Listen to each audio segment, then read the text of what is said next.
عاد البحر الأحمر إلى واجهة التصعيد مع إعلان تحالف دعم الشرعية في اليمن بقيادة المملكة العربية السعودية تنفيذ عملية عسكرية في محافظة الحديدة طالت أهدافاً عسكرية تابعة لميليشيا الحوثي عقب الهجمات التي استهدفت سفناً تجارية في البحر الأحمر، في خطوة وصفها التحالف بأنها تمثل عملاً إرهابياً بحرياً يضاف إلى سجل الميليشيا في تهديد أحد أهم الممرات المائية في العالم. وأكد التحالف في بيان أعلنه عقب إكمال المهمة أن العملية جاءت رداً عسكرياً متناسباً ومشروعاً استهدف فيها مواقع رصد وتتبع السفن ومنصات إطلاق الطائرات المسيرة والبنية العسكرية المستخدمة في التخطيط للهجمات البحرية وتنفيذها، مشدداً على أن العملية نفذت وفق القانون الإنساني الدولي وقواعد الاشتباك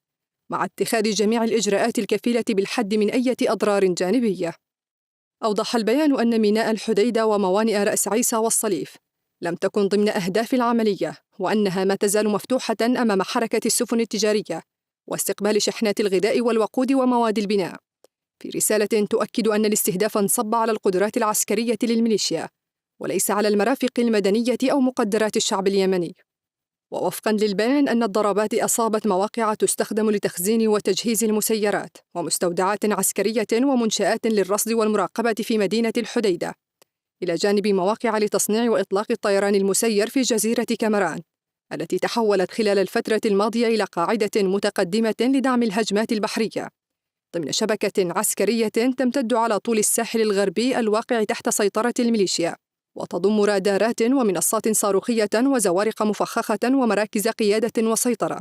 تستخدم في استهداف السفن التجارية وتهديد أمن الملاحة الدولية. بيان التحالف أكد أن حماية خطوط الملاحة الدولية ستظل أولوية، وأن أي اعتداءات جديدة ستواجه برد حازم ومباشر، في رسالة تهدف لمنع تحويل البحر الأحمر إلى ساحة مفتوحة للمشروع الإيراني وميليشياته لابتزاز العالم وتعريض التجارة الدولية للخطر.